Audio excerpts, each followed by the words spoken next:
Romanos capítulo 9, versos 6 en adelante. Amén. Y la palabra del Señor la leemos en el nombre del Padre, del Hijo y del Espíritu Santo. No que la palabra de Dios haya fallado, porque no todos los que descienden de Israel son israelitas, ni por ser descendientes de Abraham son todos hijos, sino en Isaac te será llamada descendencia. Esto es, no los que son hijos según la carne son los hijos de Dios, sino los que son hijos según la promesa son contados como descendientes. Porque la palabra de la promesa es esta: por este tiempo vendré y Sara tendrá un hijo. Y no solo esto, sino también cuando Rebeca concibió de uno de Isaac nuestro padre, pues no habían aún nacido, ni habían hecho aún ni bien ni mal, para que el propósito de Dios conforme a la elección permaneciese, no por obras, no por las obras, sino por el que llama. Se le dijo: el mayor servirá al menor, como está escrito: a Jacob amé, mas a Esaú aborrecí. ¿Qué pues diremos? ¿Que hay injusticia en Dios? En ninguna manera. Pues a Moisés dice: tendré misericordia del que yo tenga misericordia, y me compadeceré del que yo me compadezca. Así que no depende del que quiere ni del que corre, sino de Dios que tiene misericordia. Porque la Escritura dice a Faraón: para esto mismo te he levantado, para mostrar en ti mi poder, y para que mi nombre sea anunciado por toda la tierra.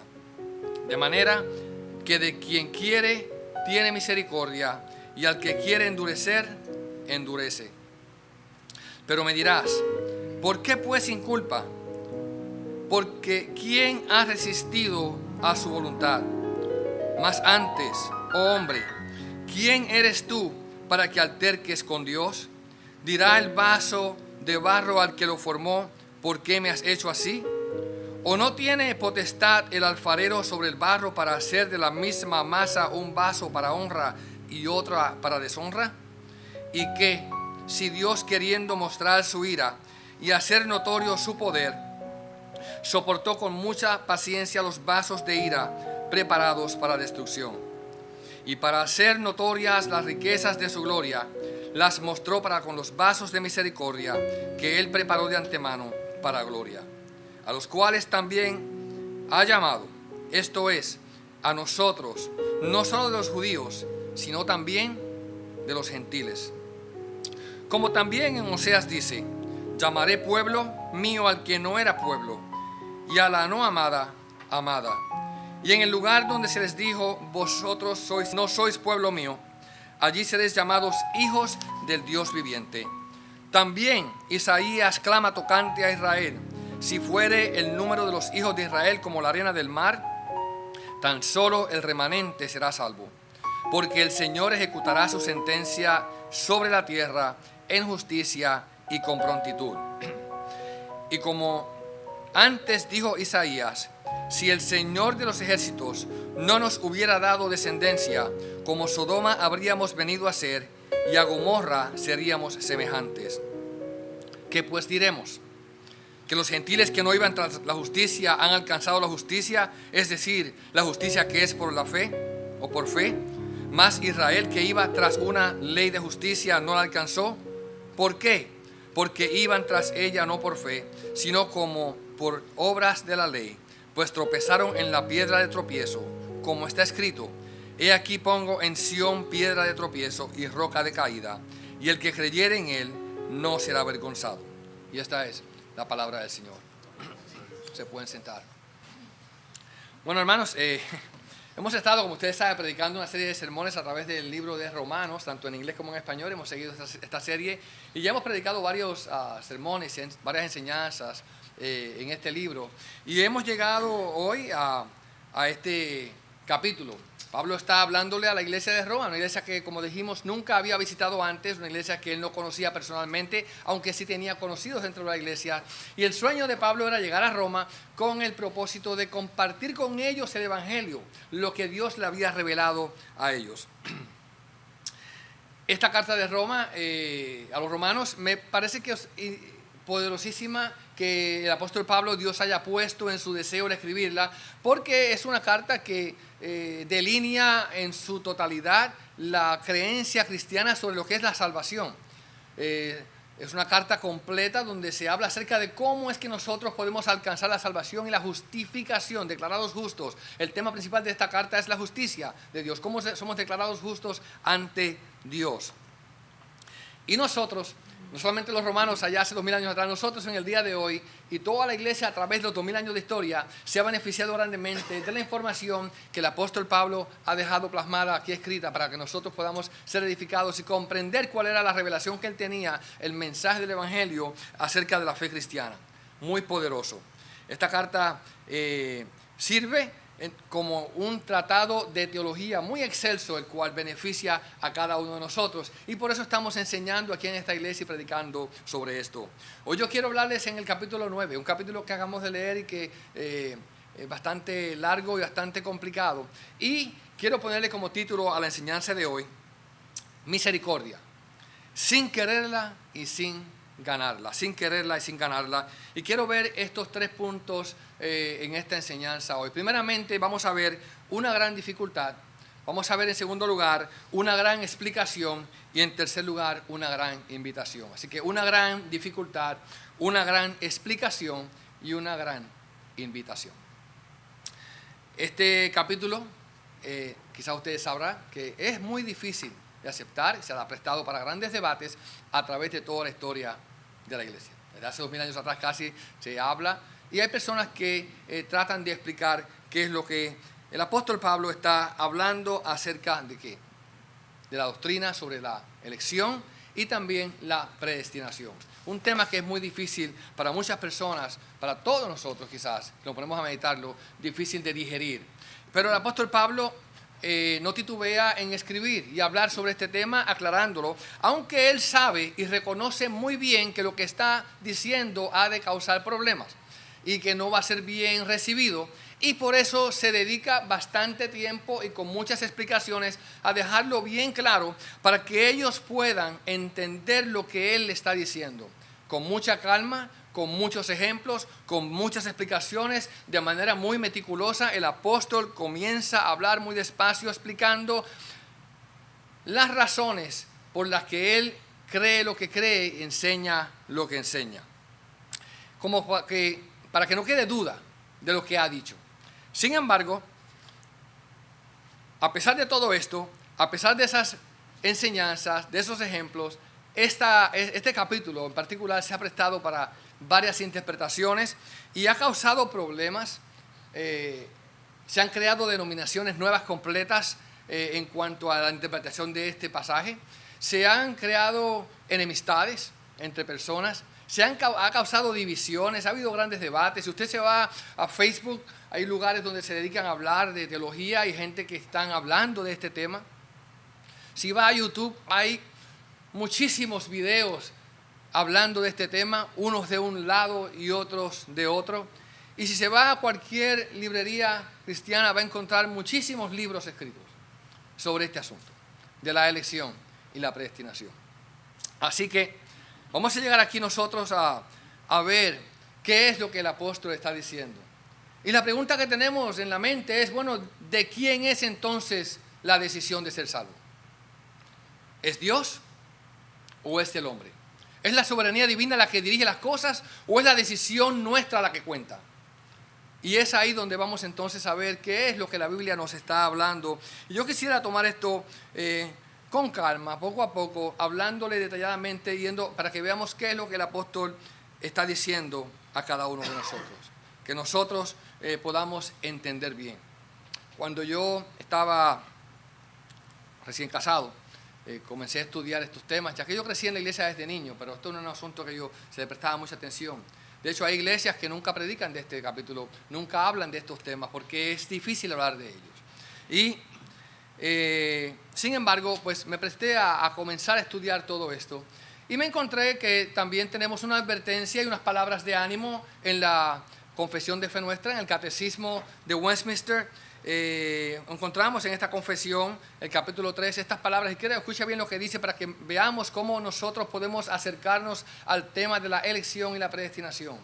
No es algo que debemos tomarlo de manera ligera, sin meditarlo, sin considerarlo cuidadosamente, sin humildad, sino que tenemos que llegar a él con mucha mansedumbre. Y dice así: la doctrina de este alto misterio de la predestinación debe manejarse con especial prudencia y cuidado, para que los hombres, atendiendo a la voluntad de Dios revelada en su palabra y rindiéndole obediencia, puedan desde la certeza de su llamamiento eficaz estar seguros de su elección eterna.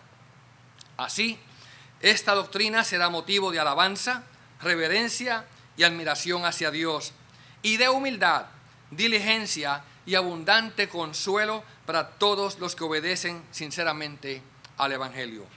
Eso es en el capítulo 3, artículo 8 de nuestra confesión. Así que, como les decía, comencé cuando me había recién casado a estudiar más profundamente la Biblia, y mi preciosa esposa tuvo que pasar noches solas en la cama mientras yo estaba metido en los libros, en la Biblia, estudiando, leyendo, investigando, escudriñando, evaluando, meditando y orando para poder entender esto que para mí se hacía demasiado complicado. No estoy en mala compañía. Uno de los más grandes predicadores en la historia se llamaba Jonathan Edwards. Y en el boletín de hoy, no lo haga ahora, cuando llegue a su casa, va a leer las palabras que él escribió de cómo también tuvo que luchar para poder comprender esta doctrina y cómo al final pudo hallar paz y tranquilidad descansando en la revelación de Dios. Le doy gracias a Dios que poco a poco, después de muchos estudios, de mucha lectura, de mucha meditación, un día como así, como sin quererlo, como que una luz alumbró mi entendimiento. Y pude verme por quien yo era. Me vi tan pecador, me vi tan sucio, tan indigno, tan inmerecedor. Y al mismo tiempo reconocer que yo estaba sirviendo al Dios de todos los dioses, que no hay otro Dios por encima de él, Rey de reyes y Señor de señores, al Creador de todo lo que hay, los cielos y la tierra, y que si yo estaba aquí era porque Dios había hecho algo por mí y no porque yo me lo había ganado de alguna manera. Y cuando yo pude entender esto, manejando en la autopista hacia mi trabajo, yo comencé a glorificar al Señor en mi carro, a alabar a Dios, a darle gracias por la obra de salvación que había hecho en mí un pecador. Porque si nosotros consideramos lo que somos y verdaderamente somos honestos con nosotros mismos, no lo que aparentamos y lo que se ve desde afuera, no, que nosotros no, nadie se conoce mejor que usted mismo. Y sabe las cosas que pasan por su mente y los pensamientos y las cosas que usted ha hecho que la gente sabe y las cosas que la gente no sabe que ha hecho y las cosas que ha dicho y las cosas que ha pensado y todo eso. Y usted se da cuenta que Dios aún así con todo y eso lo ha salvado, lo ha llamado y lo tiene aquí, la tiene aquí. Usted solamente puede glorificar y alabar el nombre santo del Señor y decir gracias. En esta doctrina no hay orgullo. En esta doctrina no hay arrogancia, no hay vanagloria, porque no hay un lugar para ella. No hemos hecho nada para merecerlo, no hemos hecho nada para ganarlo. Simplemente la misericordia de Dios nos ha alcanzado. Para mí, eso fue un momento de comenzar a vivir una vida de paz, de alegría, de confianza y sobre todo de agradecimiento hacia Dios. Vamos a ver lo que el apóstol Pablo está enfrentando cuando escribe esta carta, cuando escribe este capítulo. Primeramente hay una gran interrogante. Y la interrogante que el apóstol se presenta es la que cualquiera se preguntaría. Cuando usted, por ejemplo, quisiera darle algún juguete a su hijo, el mejor que hay, y le diga, yo no lo quiero. Pero es lo último que salió, quizás el último videojuego, el último, qué sé yo, el último teléfono de iPhone, lo que sea. Usted le quiere dar lo mejor que hay y te diga, yo no lo quiero. Y se lo pongas de distintas maneras, se lo presentes, diga, yo no lo quiero. Y yo no lo quiero. Y es lo que el apóstol Pablo está haciendo. Él dice, ¿cómo es posible que aunque mucha gente, muchos de los judíos, muchos de los israelitas se convirtieron a Cristo cuando escucharon el Evangelio, la gran mayoría no lo hizo. Muchos de los más grandes teólogos de Israel rechazaron al Mesías. No lo aceptaron. Y no solamente cuando Cristo llegó, si vamos atrás a la historia, el apóstol Pablo está diciendo, mira, esta gente, desde que comenzaron, Dios ha tratado con ellos. Dios ha luchado con ellos. Y estamos hablando de las grandezas, de las cosas lindas que Dios hace para su pueblo. Y todo el libro de Romanos habla de cómo Dios nos justifica simplemente por creer y confiar en Él. Que nos regala la justicia de Cristo. Que la perfección de Jesús está puesta a nuestra cuenta. Y comienza a hablar a través de todo el capítulo 1 y el 2 y el 3 de cómo Dios nos salva aparte de todo el pecado que nosotros podamos haber cometido. Cómo nos perdona, cómo nos llama y nos trae a ser parte de su familia. Cómo nos dice que somos sus hijos y nos da de su espíritu para que estemos en Él. Y finalmente termina diciendo, mira, esto es tan así que ninguna condenación hay para los que están en Cristo Jesús. Estos que no viven conforme a la carne, sino que viven conforme al Espíritu. Y Él comienza a hablar de estas grandezas. Y cuando termina el capítulo 8 dice, ¿sabes más? Nada nos podrá separar del amor de Dios que es en Cristo Jesús, Señor nuestro. Ni lo alto, ni lo bajo, ni lo ancho, ni lo profundo, ni ángeles, ni potestades, ni lo presente, ni lo porvenir. Nada nos podrá separar del amor de Dios que es en Cristo Jesús. Y ante este mensaje tan precioso, ante este mensaje tan lindo que se le presenta a las personas, que dice, te estamos dando un mensaje que te va a librar del infierno, de la condenación eterna, te va a librar de la muerte eterna. Y la gente te diga, no lo quiero, no lo quiero. La pregunta es, ¿por qué? ¿Por qué no lo quieren? Y a través de toda la historia de Israel fue así. Profeta tras profeta, mensajero tras mensajero, advertencia tras advertencia, castigo tras castigo. Y el pueblo seguía rebelde en contra de Dios. Y Él dice, este pueblo, yo lo amo, es mi pueblo, son mis hermanos según la carne, es mi gente. Ellos, miren lo que dice aquí, son israelitas, son el pueblo de Dios. Ellos recibieron la adopción de hijos. Ellos vieron las señales en Egipto. Ellos salieron de Egipto después de 10 plagas. Sus hijos no murieron. Pasaron el mar rojo en seco. Lo cruzaron de un lado a otro y vieron morir a los enemigos, a los egipcios en el mar. Dios los llevó al monte Sinaí. Les dio su ley. Hizo un pacto con ellos. Les dio ordenanzas de culto. Les dijo, esto es lo que van a hacer. Este es el culto que van a dar hacia mí. Les dio promesas de un Mesías, de salvación, de redención. Todo eso se lo regaló. Y el pueblo una y otra vez se apartó de lo que Dios le había dado para seguir lo que los hombres inventan. Otras naciones tenían otros dioses, se olvidaban de Dios y buscaban otros dioses. Otras naciones hacían cosas malvadas, se olvidaban de los mandamientos de Dios y se iban a hacer cosas malvadas. Esta gente, de donde son nuestros antepasados, nuestros patriarcas, nuestros padres, ellos descienden directamente por el ADN de Abraham y de Isaac y de Jacob. Gente que nosotros respetamos y reconocemos. Fueron sacados de la tierra de Egipto por mano de Moisés. Y es por medio de esta nación donde encarnado en la Virgen María, por medio de ellos llegó el Mesías, llegó Jesucristo. Bendito sea por todos los siglos. Amén. Y entonces, la pregunta que el apóstol dice, la pregunta que el apóstol se hace es, ¿por qué no creen? La pregunta que se haría también un lector que está recibiendo estas noticias, al ver que hasta el día de hoy, hasta el 2025, la población creyente en el Mesías, en el pueblo de Israel, es 1.5%. Wow. Hasta el día de hoy, no creen en el Mesías. ¿Por qué no lo hacen? Y esa es la gran interrogante, la gran pregunta que este capítulo quiere contestar. Dios le dio advertencias y no escucharon. Dios le envió profetas y los mataron a todos. Dios le envió castigos y no reaccionaron. Y envió a Jesucristo y lo mataron. Los líderes del pueblo, en vez de decir, este es el Mesías, vamos a creer en él, lo mataron. Se pusieron de acuerdo con los romanos, prefirieron la alianza al César y dijeron, vamos a acabar con este hombre. No se quedó ahí. Al tercer día resucitó de los muertos. La tumba quedó vacía y dijeron, es mentira, no resucitó. Y tampoco lo aceptaron, tampoco lo creyeron.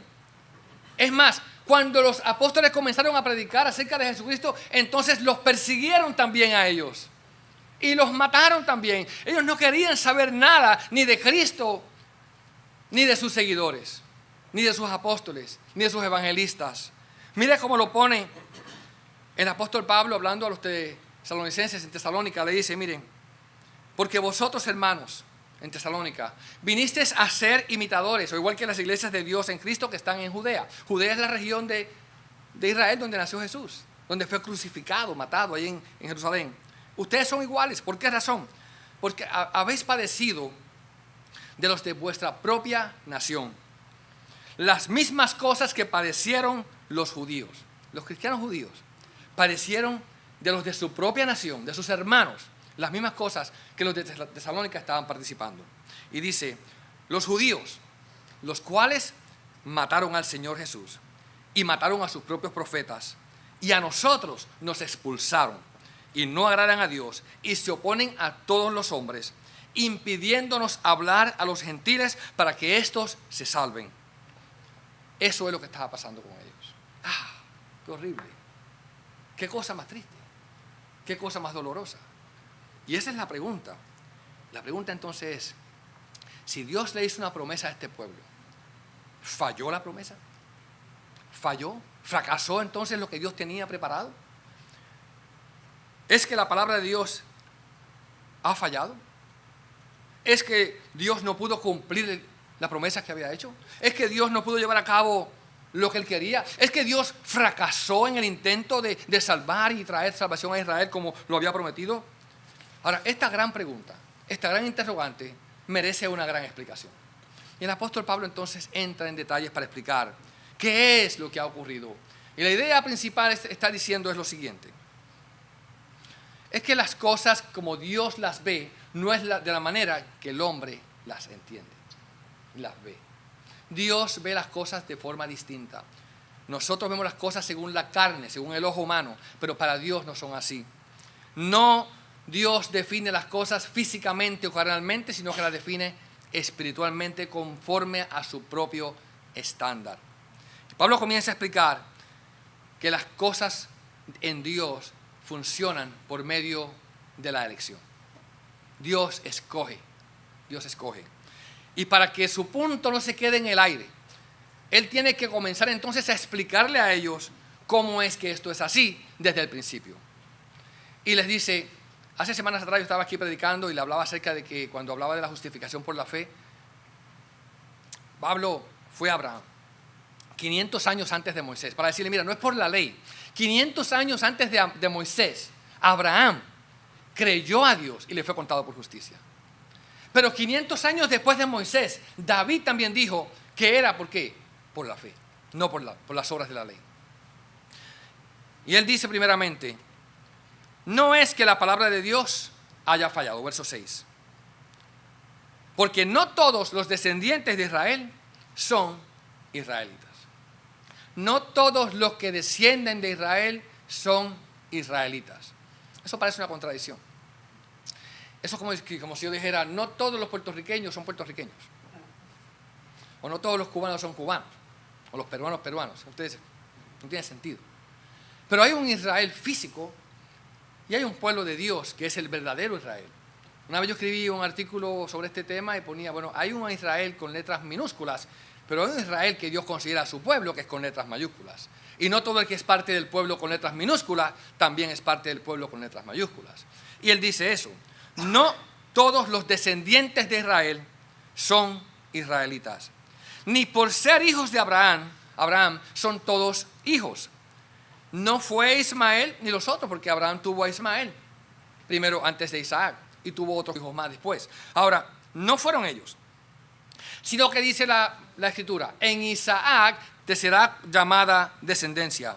Esto es, no son los hijos según la carne los que son hijos de Dios, sino los que son hijos conforme a la promesa, contados como descendientes.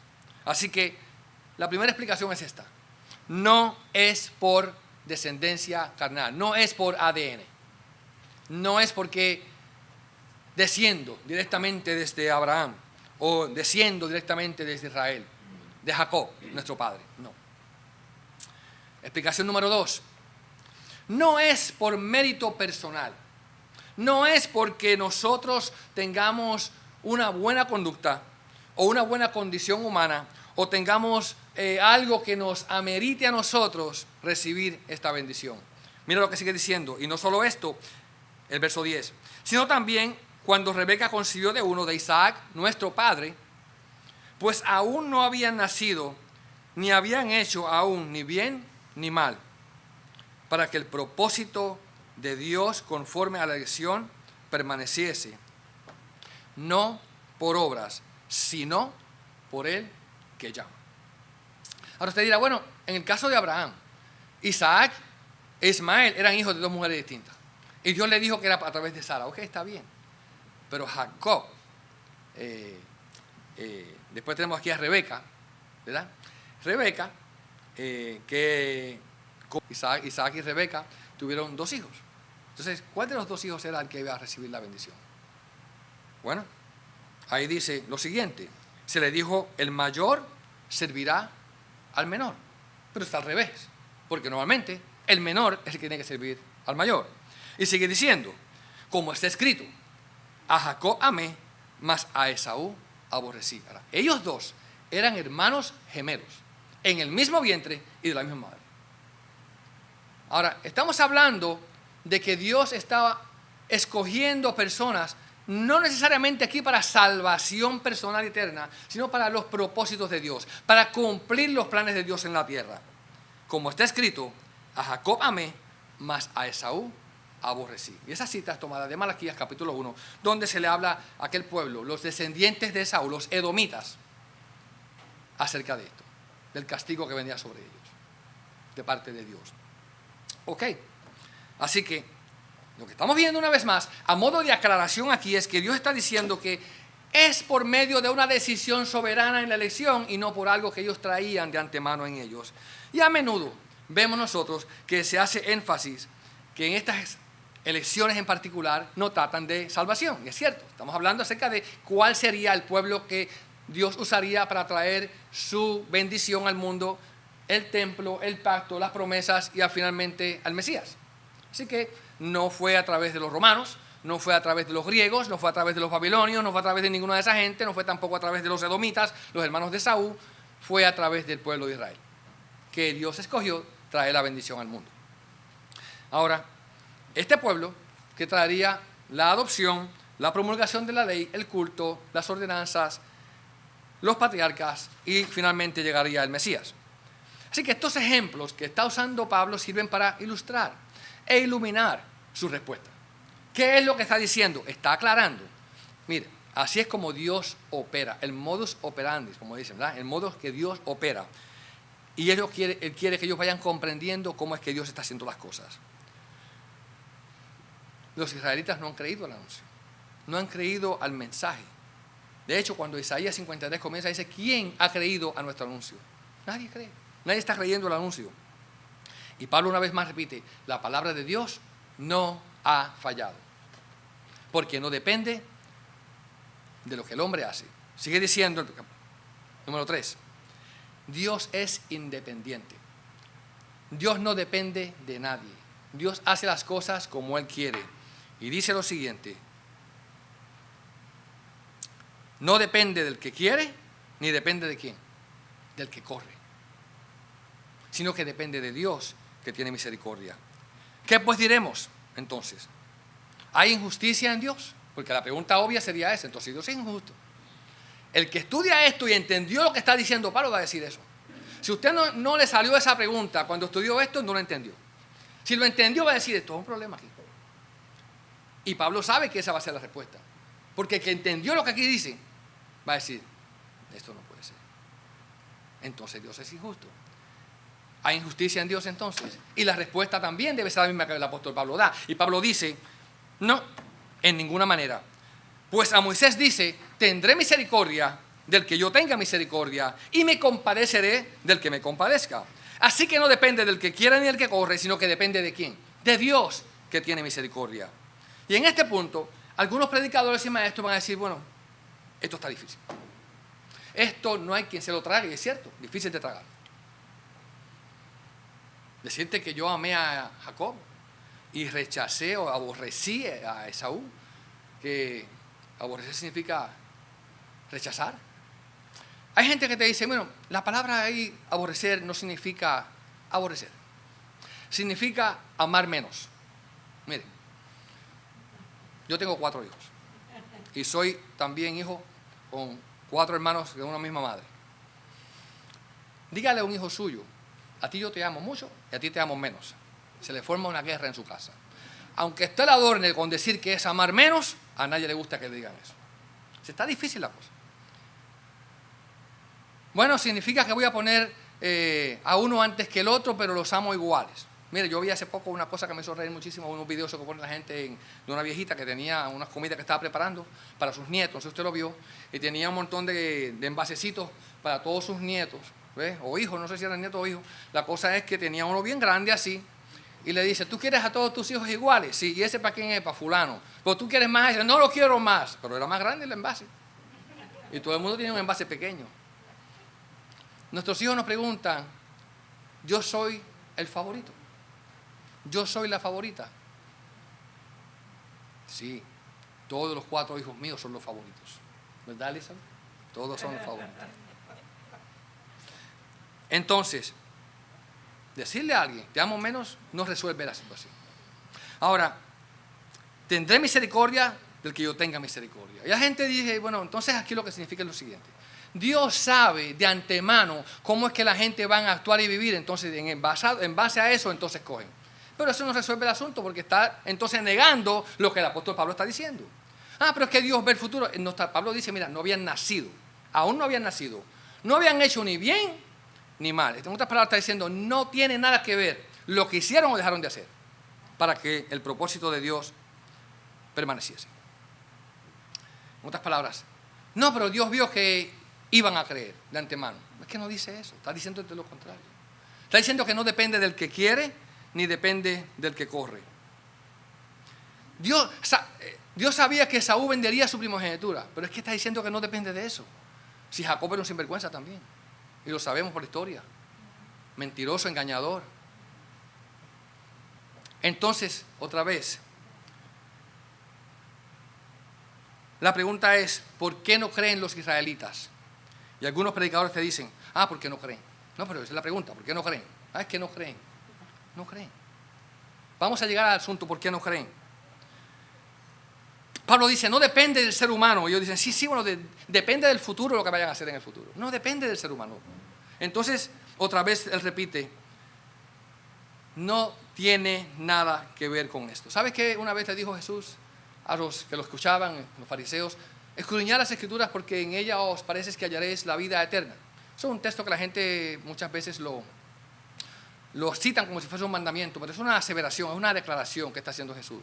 Ustedes escudriñan las escrituras porque a vosotros les parece que ahí van a encontrar la vida eterna, pero ellas son las que dan testimonio de mí.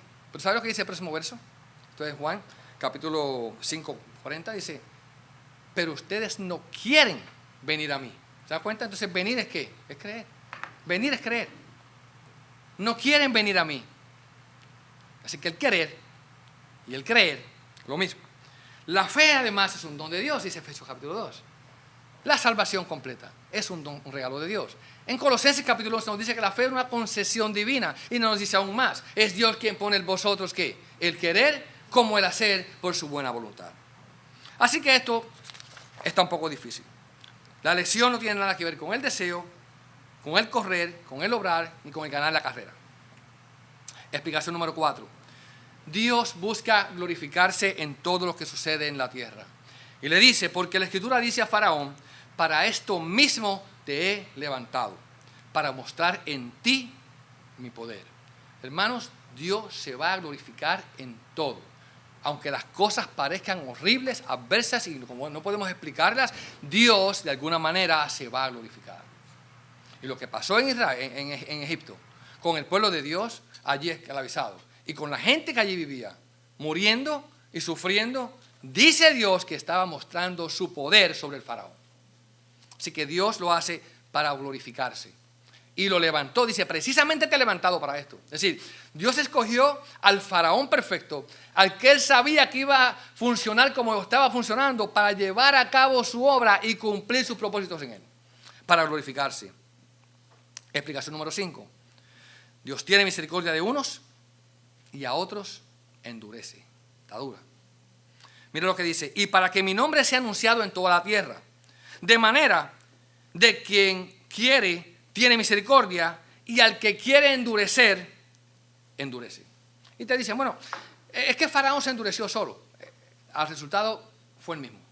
Al final, ¿lo endureció Dios o lo endureció el Faraón? ¿Se endureció el mismo? Al final fue el mismo. Entonces, otra vez, Dios se glorificó sobre y en medio de la situación en Egipto. Y hasta el día de hoy estamos hablando de lo que Dios hizo sobre aquel Faraón. 2000 años, ¿cuántos? Quizás 4000 años después. Explicación número 5. A Dios no se le puede acusar de injusticia. ¿Se acuerdan que cuando comenzamos hablando de esto dijimos que esto era una forma de diatriba donde se presentaban preguntas y respuestas, ¿ve?, contra una persona imaginaria? El alfarero forma los vasos que él quiere, como él quiere. Esa es la explicación número 7. Explicación número 6.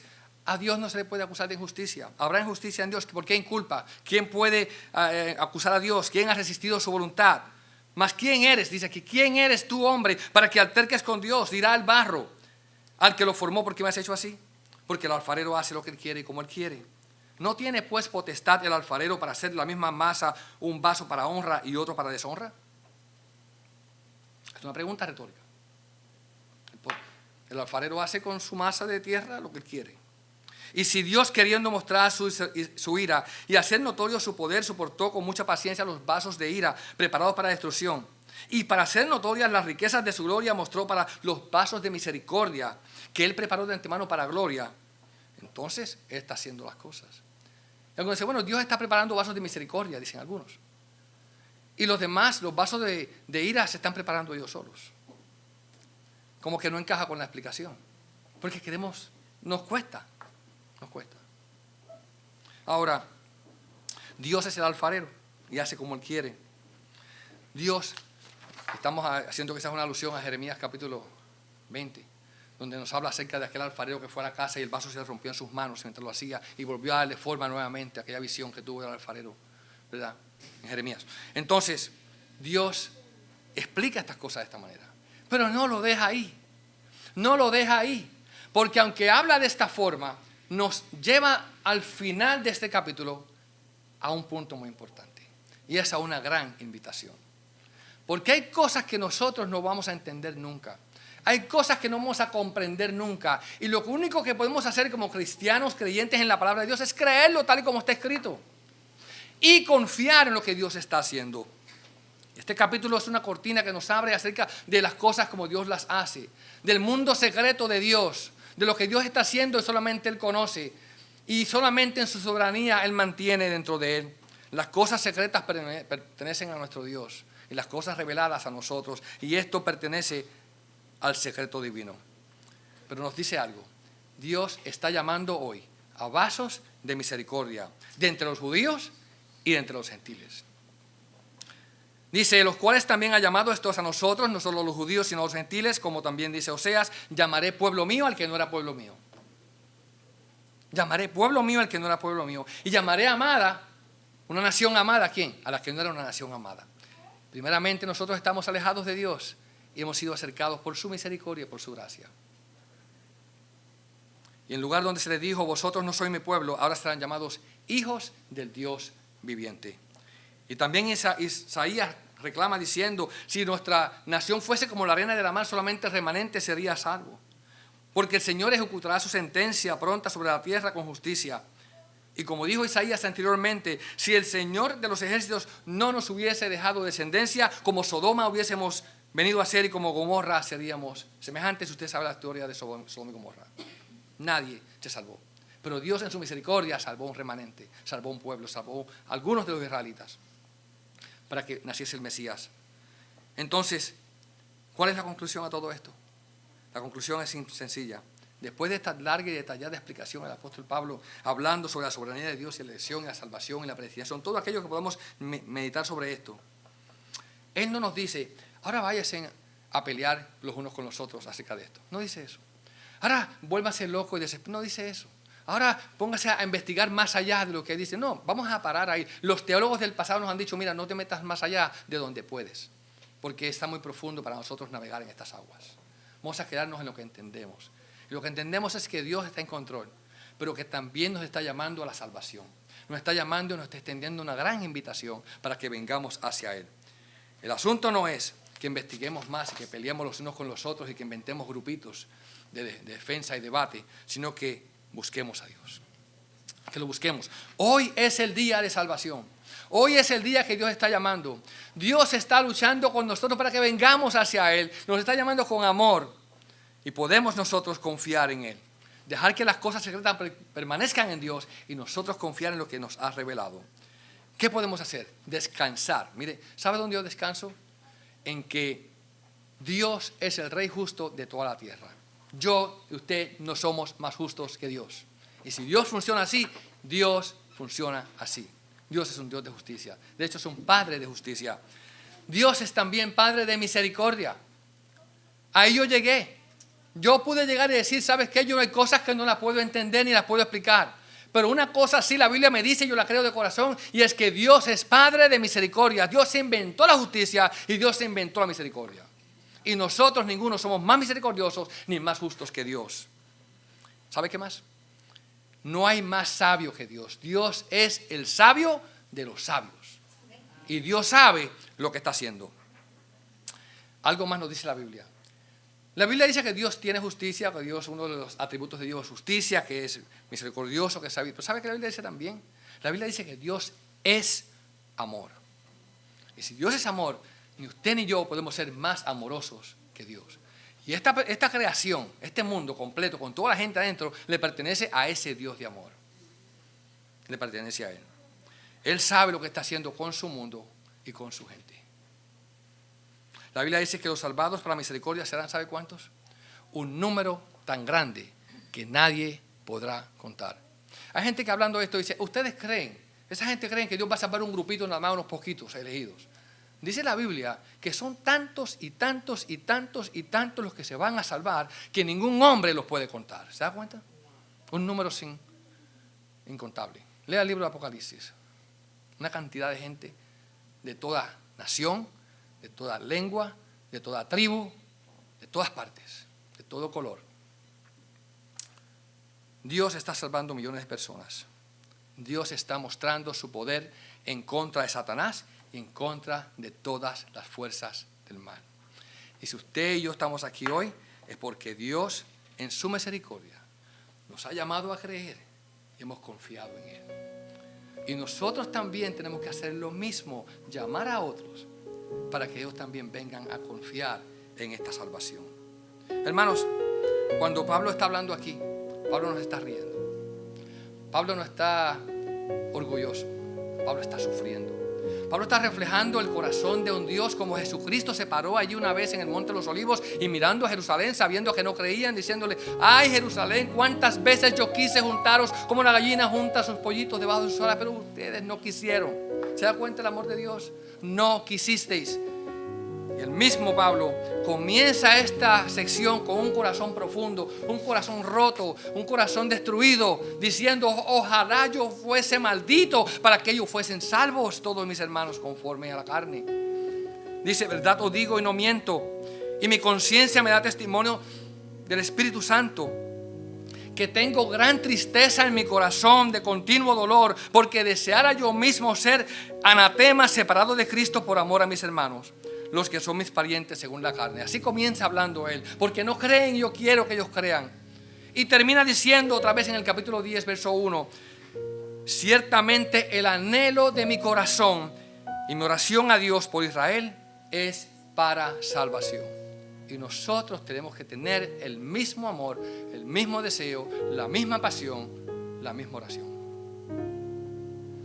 Ahora, el que cree en Él, dice allí, aunque usted no lo merezca, aunque usted no se lo haya ganado, aunque no lo quiera ni lo busque, la misericordia y el amor de Dios se extienden a usted.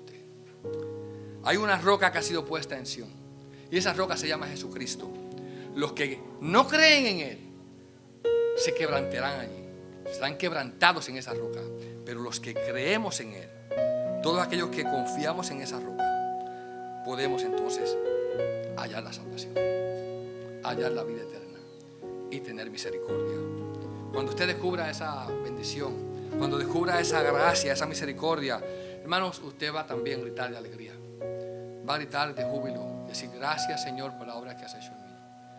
Y gracias a Dios por la obra que estás haciendo alrededor de los que están en mi casa y en mi familia, porque tu misericordia nos ha alcanzado. Dile gracias, Señor, por haberme escogido cuando no lo merecía. Gracias, Señor, porque tu misericordia me ha alcanzado. Gracias, Señor, porque si tú no me hubieses escogido, ¿dónde estaría yo? Como dice la canción que cantamos hoy al principio, ¿dónde estaría yo si no me hubieses alcanzado? Y cuando nosotros creemos, finalmente, usted y yo podemos confiar de que Dios es fiel. Y Él dijo estas palabras: el que a mí viene, yo no le echo fuera. Dios es fiel.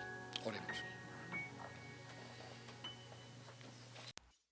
Estimado visitante, ayúdanos a propagar este mensaje de gracia, vida y redención. La Iglesia Park Road PCA en español te invita a que te suscribas a este canal para recibir notificaciones, que le des like a nuestros videos para promoverlos y que lo compartas con tus contactos y en la media social para ayudarnos a crecer. Muchas gracias y que Dios te bendiga ricamente.